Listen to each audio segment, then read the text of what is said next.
What's the most absurd thing you can think of? Men in cloaks with a bunch of harpoons? A Nigerian trying to sell you a roller coaster? A gibberish talking panda?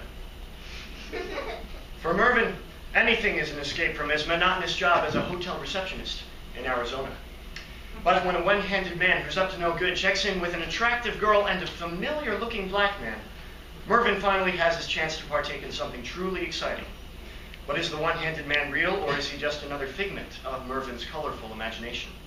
I now present Mervin's monologue from A Beheading in Spokane by Martin McDonough.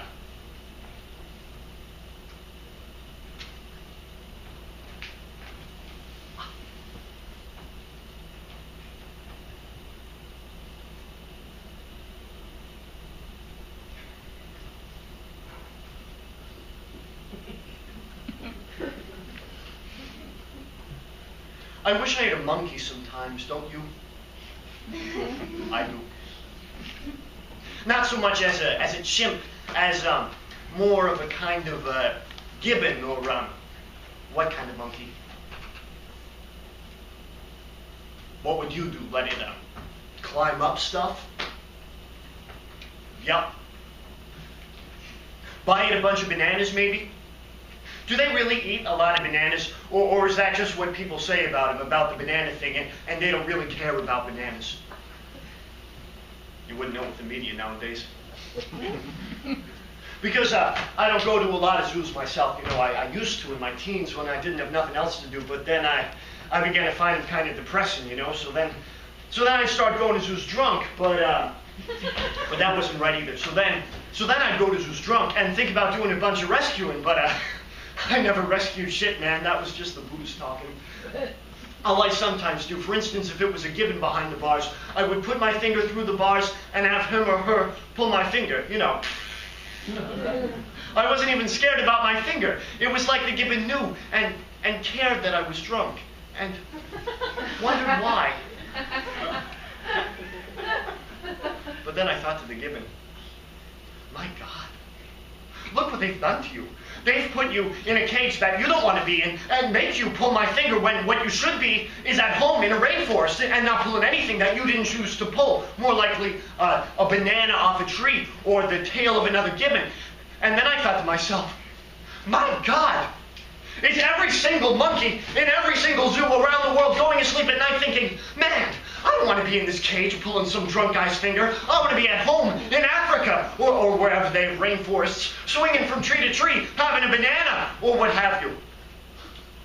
And then I thought to myself, oh no, every night when they're asleep, they're probably dreaming, I am back there.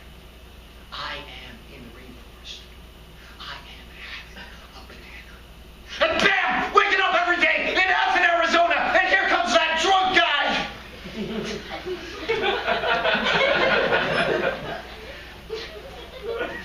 Around then is when I stopped going to zoos so much, and I started taking a lot of speed. And it was because of a speed arrest that part of the bail conditions was that I had to come work in this frickin' hotel. Which leads me to now. I didn't want to work in a hotel. Man, who wants to work in a hotel? Some kind of hotel-loving freak?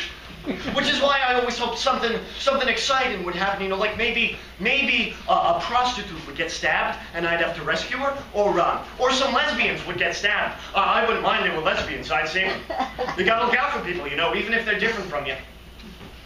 Maybe I'd get some kind of medal from some kind of lesbian association, a Protecting Lesbians medal. Do they have them? They should. Yeah, I always hoped they'd have one of those shooting massacres at my high school, didn't you? I did. But they never had shit at my high school, they just had lessons. So I'd always kind of, I guess you could call it a daydream.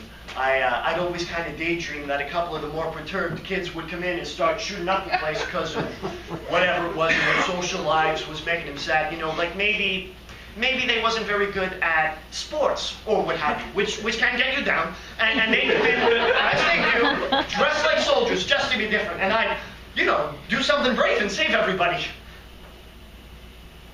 Well, not everybody else. It wouldn't be a high school massacre, but maybe after they got, say, 12, and I hold the door shut with my broken leg while the bullets came in through the door, and I lay there semi-bleeding to death. Or a window. You know what? I wouldn't even mind dying as long as I got to do something brave. I definitely would not want to be one of the ones just shot in the head at the outset and didn't know what was going on. That'd be lousy. Just sitting there doing algebra and then bing! Nothing forever. Waste of being in a high school massacre. Although I bet you the ones that survived, even the ones that did something brave, if you asked them afterwards what they would have preferred, they probably would have preferred the day just played out normal and they went home all bored and no one would have come in their classroom to shoot them up at all or their cafeteria or whatever. We weren't allowed in the cafeteria at the start of school, were you? We weren't. Cafeteria was for lunchtime. I don't know what's going on these days. Cafeteria at 9 o'clock in the morning.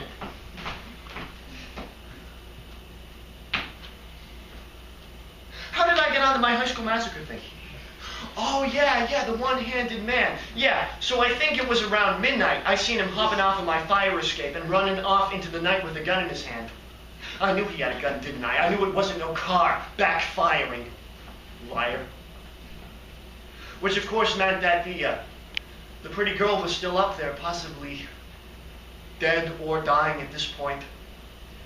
I was hoping dying rather than dead, because then, you know, maybe I could staunch the blood with my shirt or something, and we could get chatting. Of course, if it was a choice between her dying and her being just tied up or something, I'd choose her being tied up, you know. I ain't sick. Of course, a colored friend, I didn't know where the hell he was. I did remember where I knew him from, though. He was the little prick that stiffed me in the speed deal 2 winters back. I gave him $60, and he told me to wait there, and I waited there, and he ran off, and he didn't come back. He just didn't come back. I was standing there for an hour in the snow, and then the cops showed up. I probably shouldn't have been rude to them. It wasn't their fault, but man, I was furious. That little prick, he was probably watching from around the corner or something, laughing. Which is why it really stuck in my craw when he didn't even recognize me at the reception desk, man. He just looked right through me. Maybe it was the boxer shorts, but man, it stuck in my craw. Anyway, when the one-handed man's mother rang up, I just put her through to the room. What was I going to do? Say, I'm sorry, your son's not here right now. He just jumped off of my fire escape and run off into the night with a gun in his hand? She might have got hysterical.